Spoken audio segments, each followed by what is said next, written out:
Assalamualaikum warahmatullahi wabarakatuh. Teman-teman sekalian, kita hari ini akan lanjutkan sharing dan konten tentang libatin Allah. Konten libatin Allah ini sebetulnya konten tentang ilmu akidah dan ma'rifatullah, ilmu tentang yakin kepada Allah dan bagaimana cara bersandar dan bergantung kepada Allah Subhanahu wa taala dengan lebih mengenal kebesaran Allah, baik sifat-sifat Allah, nama-nama Allah, kekuasaan Allah, dan seterusnya. Sehingga dengan kita belajar ma'rifatullah ini, kita jadi tahu bagaimana harusnya kita berinteraksi dengan Allah. Kaifa nata'amal ma'allah fi hayatina. Gimana cara kita melibatkan Allah dalam kehidupan kita sehari-hari. Kenapa penting sekali melibatkan Allah dalam kehidupan kita sehari-hari? Karena sesungguhnya manusia itu tidak bisa hidup hanya dengan mengandalkan dirinya. Orang kalau misalnya cuma mengandalkan dirinya, maka hidupnya akan banyak zalal. Zalal itu banyak trouble, banyak mentoknya. Karena kita ini dhaif, kita ini halu'ah, kita ini ajula, kita ini banyak keterbatasannya. Bahkan cenderungnya manusia itu rugi. Sebagaimana yang kita sering ulang-ulang ayatnya, innal insan lafi khusr. Manusia itu pada dasarnya banyak merugikan diri sendiri, kecuali kalau dia beriman kepada Allah, artinya dia bergantung kepada Allah, illal ladzina amanu dan seterusnya. Makanya belajar melibatkan Allah itu sesuatu yang sangat darurat ya, sesuatu yang sangat penting dalam kehidupan kita. Kalau kita pengen ada keajaiban dalam hidup kita, atau pengen dikasih jalan keluar ketika kita mentok, atau kita pengen meraih hal-hal yang kita anggap mustahil. Kenapa? Karena kata mustahil itu hanya berlaku untuk kita, tidak berlaku untuk Allah, karena Allah ala kulli syai'in qadir. Banyak hal yang bagi kita itu jauh, tapi bagi Allah dekat. Bagi kita itu besar, tapi bagi Allah itu kecil. Bagi kita itu mahal, bagi Allah itu murah. Bagi kita itu tinggi, nggak terjangkau, bagi Allah itu rendah dan sangat mudah gitu. Bagi kita sulit, bagi Allah itu mudah. Jadi kalau kita hidup hanya dengan mengandalkan diri kita, banyak hal yang akan kita hadapi dengan hanya berkeluh kesah. Tapi kalau kita hidup dengan melibatkan Allah, justru kita akan menjadi orang yang optimis. Lalu ketika kita dapat masalah, kita sabar. Kalau kita dapat nikmat, kita syukur. Dan itulah hakikat dari kebaikan hidup seseorang. Antara sabar, syukur, karena kedua-duanya adalah khair. Kedua-duanya adalah kebaikan bagi dia. Pada episode kali ini, saya akan mencoba untuk berbagi dengan teman-teman sebuah hikmah. Hikmah itu kalau dalam bahasa Arab kata para ulama artinya al-isabah fil qawli wal amal. Baik atau tepat dalam ucapan dan tepat dalam perbuatan. Jadi orang yang hakim, orang yang ahli hikmah itu ucapannya itu tepat. Jadi pas gitu. Ucapannya itu mengena, ucapannya itu sesuai dengan kadarnya, tidak berlebihan, tidak juga kurang. Itulah orang yang hikmah atau hakim. Nah, di antara orang-orang yang hikmah itu nanti kita juga mengenal namanya Luqmanul Hakim. Di dalam Al-Quran ada suratnya yaitu surat Luqman. Nah, ada banyak sekali hikmah yang disampaikan para ulama tentang bagaimana cara kita melibatkan Allah. Dan hikmah ini pasti diambil dari Al-Quran dan hadis yang kemudian dibahasakan ulang dengan bahasa para ulama. Salah satu kitab yang saya suka banget yang isinya adalah kumpulan hikmah-hikmah, kumpulan kata-kata yang bijak dan penuh dengan kebaikan, itu adalah kitab Al-Hikam yang ditulis oleh seorang ulama besar dari Mesir yang bernama Ibnu Athaillah As-Sakandari. Nah, beliau menulis kitab hikam yang sangat terkenal. Salah satu di antara hikmah yang luar biasa tentang bagaimana cara kita melibatkan Allah itu, beliau mengatakan, min alamatil i'timad 'alal amal nuqsanur raja' 'inda wujudiz zalal. Salah satu di antara tanda-tanda orang terlalu bergantung kepada ikhtiar, bergantung kepada amalnya, bergantung kepada perbuatannya, bergantung kepada usaha dirinya adalah nuqsanur raja'. Berkurangnya harapan kepada Allah 'inda wujudiz zalal, ketika ada masalah dalam hidupnya.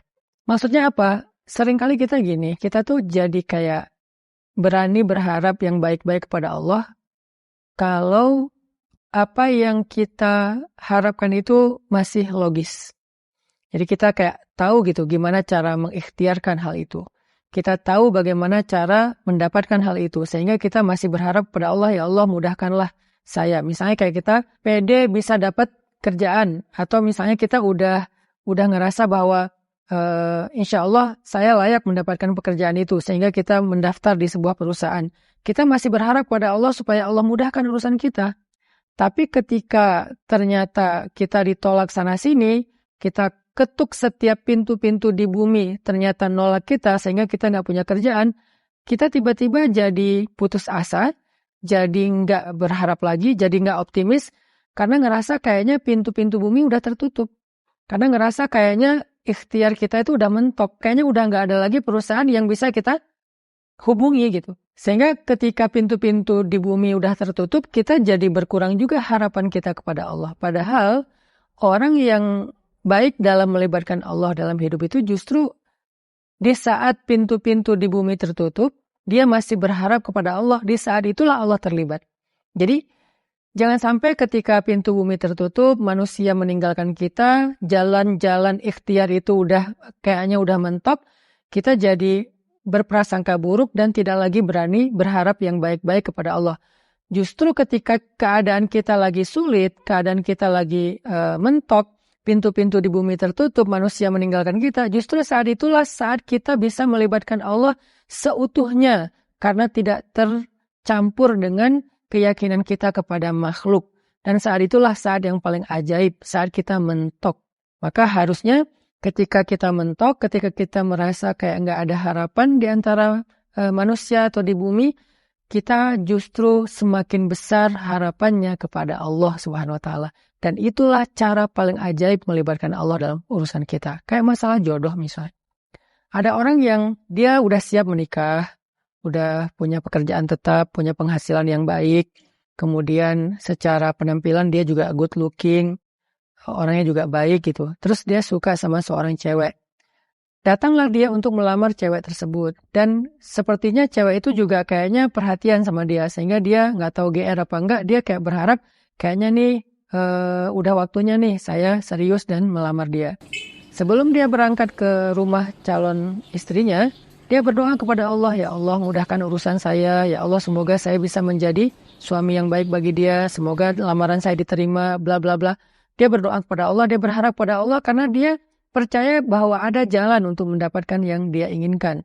Lalu ketika yang terjadi justru sebaliknya, dia ditolak walaupun dengan cara baik-baik, atau bahkan mungkin dengan cara yang agak sedikit kasar.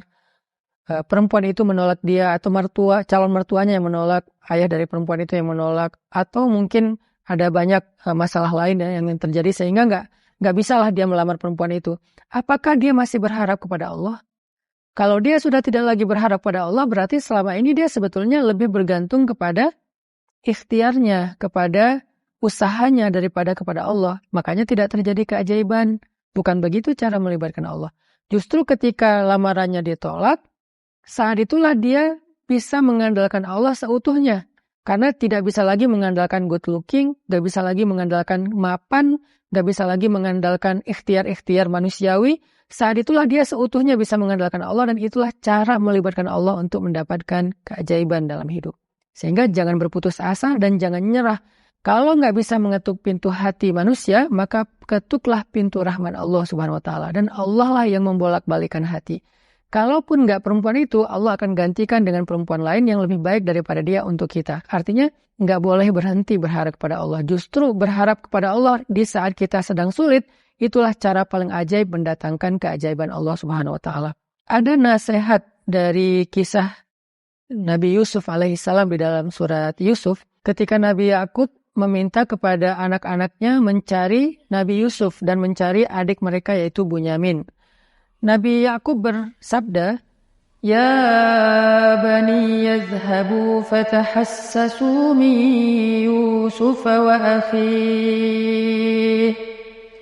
فتحسسوا من يوسف وأخيه ولا تيأسوا من روح الله إنه لا ييأس من روح الله إلا القوم الكافرون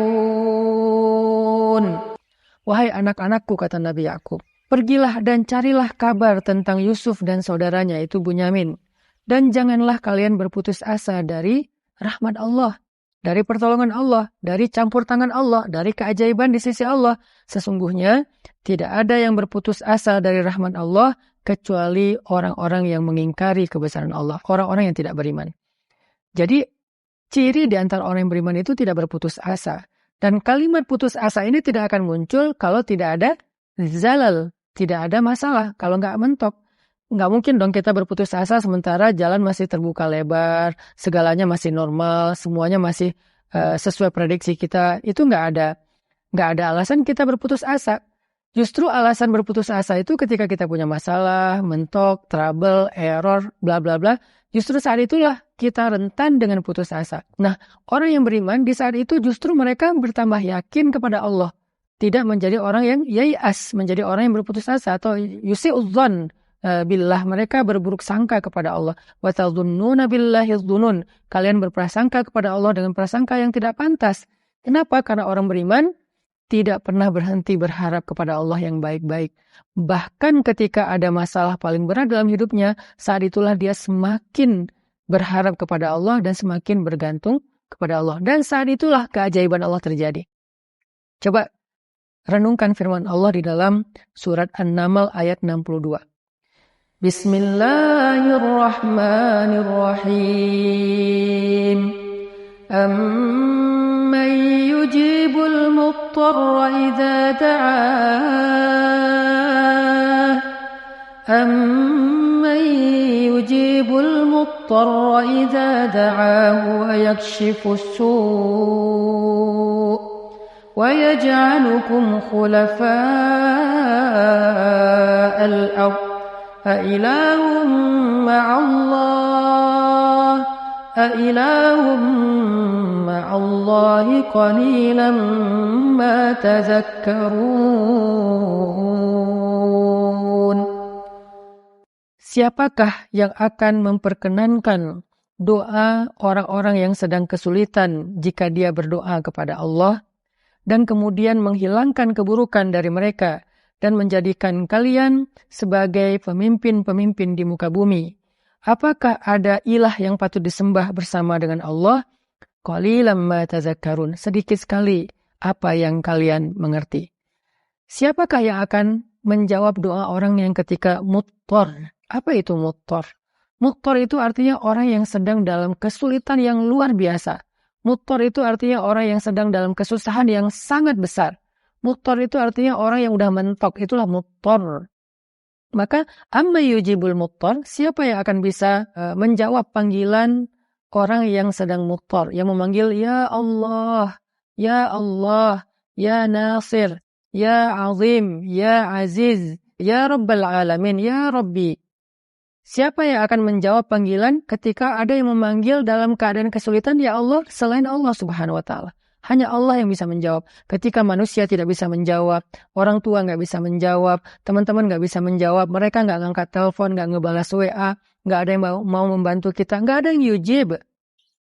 La ahad yujibuna, tidak ada satupun yang menjawab kita. Faman yujibul muttar, siapa yang menjawab kita ketika dalam keadaan muttar seperti itu? Allah. Maka di dalam ayat ini Allah ngasih kita nasihat, wahai hambaku, la tahzan kalau manusia tidak menjawabmu.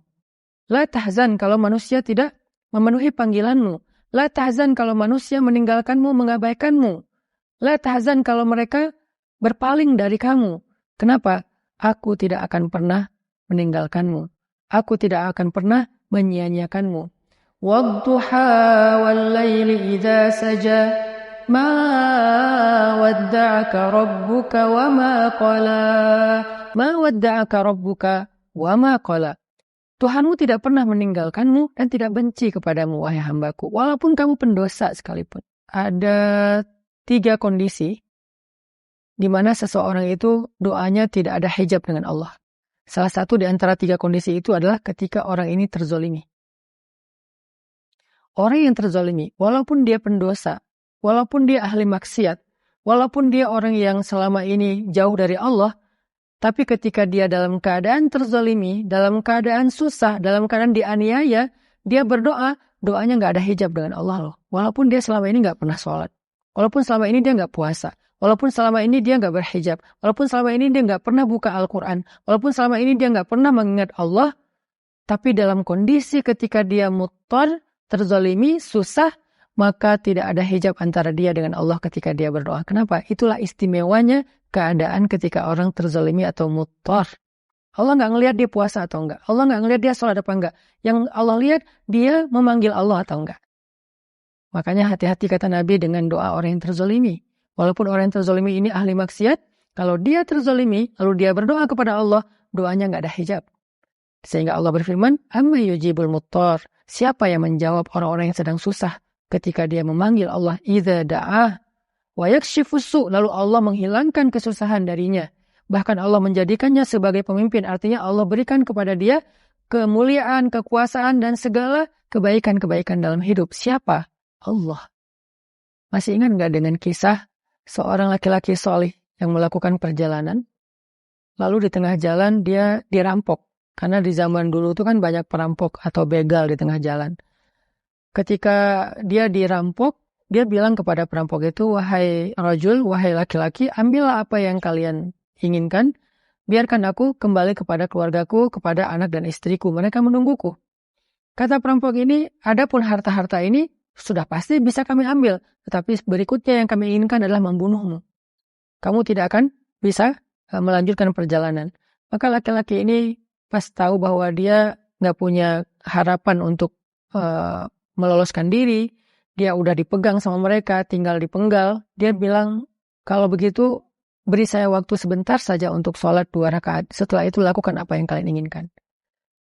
Karena bagi para pembunuh 2 rakaat sholat itu nggak lama dan bukan sesuatu juga yang berat, ya kata mereka, ya udah sholat aja 2 rakaat. Tapi aksir, sholatnya pendek-pendek aja, nggak usah panjang-panjang. Akhirnya dia pun sholat 2 rakaat. Ketika dia sholat 2 rakaat, dia bingung habis baca Al-Fatihah, dia baca ayat apa lagi. Yang terlintas di dalam pikirannya cuma ayat ini. Kebenaran dia hafiz Al-Quran. Walaupun dia hafal 30 juz, dia nggak tahu mau baca surat apa setelah Al-Fatihah. Kecuali surat inilah yang terlintas di dalam benaknya, sehingga dia baca setelah Al-Fatihah dengan suara lirih berbisik, amma yujibul muttar idza da'ah wa yakshifus su', dan seterusnya. Kemudian setelah dia membaca ayat ini, dia ruku, dia sujud. Ketika dia rakaat kedua juga dia membaca ayat yang sama, karena dia nggak ingat ayat yang lain. Ketika dia sujud terakhir, dia mendengar suara ada orang mengendarai kuda datang ke arah mereka. Tiba-tiba suara teriakan orang yang sedang dipukul.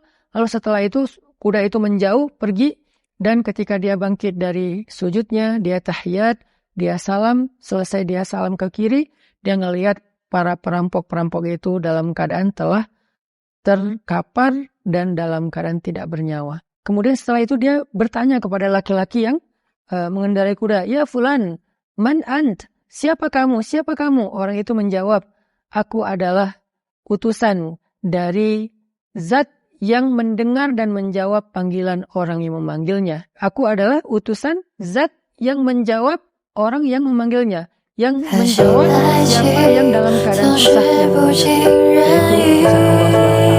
Akhirnya orang ini pun selamat dan membawa tentunya ini salah satu contoh kisah yang sangat terkenal di antara kisah-kisah para ulama. Bagaimana ketika kita mentok, ketika kita nggak punya jalan ikhtiar, ternyata justru saat itulah saat terbaik kita berharap pada Allah, saat terbaik kita berbaik sangka kepada Allah, saat terbaik kita melibatkan Allah dengan husnuzon dan roja, dan saat itulah saat terbaik untuk mendapatkan keajaiban dalam hidup kita. Yang terakhir, kisah 3 orang yang terkurung di dalam gua. Mereka sedang melakukan perjalanan, terjadi badai, akhirnya mereka berlindung di dalam gua. Ini terkenal juga kisahnya dengan riwayat hadis yang sahih. Ketika mereka terkurung di dalam gua, tiba-tiba batu gua itu menutup gua karena terjadi kayak longsor. Batunya menutup mulut gua. Dalam keadaan seperti itu mereka takut kehabisan udara dan mereka nggak bisa makan dan seterusnya. Mereka terjebak. Tiba-tiba masing-masing berdoa dengan tawasul kepada amal-amalnya di masa lalu. Ada yang bertawasul dengan birrul walidain, ada yang bertawasul dengan sifat amanah dan adil, ada yang bertawasul dengan sifat takwa meninggalkan dosa. Sehingga singkat cerita, setelah mereka meminta kepada Allah dan bertawasul dengan amal-amal mereka, mulut gua itu terbuka, batunya bergeser, dan mereka pun selamat. Kenapa ini bisa terjadi keajaiban kayak gini? Mereka udah mendorong batu itu tapi tidak sanggup. Artinya ikhtiarnya udah mentok. Apakah mereka berputus asa? Enggak. Saat itulah mereka melibatkan Allah secara utuh dan melihat keajaiban Allah Subhanahu wa taala. Maka kembali kepada hikmah dari Imam Ibnu Athaillah As-Sakandari, min alamatil i'timad 'alal amal nuqsanur raja' inda wujudiz zalal. Di antara ciri-ciri orang yang masih bergantung kepada perbuatannya, ikhtiar dan usahanya adalah berkurangnya harapannya kepada Allah ketika terjadi masalah dalam hidupnya. Maka jangan pernah berkurang harapan kita kepada Allah. Justru ketika kita punya masalah dalam hidup dan kita ngerasa tidak ada jalan di antara jalan-jalan di bumi, kita menjadi lebih berharap kepada Allah dan yakin dengan jalan-jalan yang lebih baik yang ada di langit, insya Allah. Rasulullah SAW pernah bersabda, gak boleh kita iri ataupun cemburu kecuali kepada dua orang ini.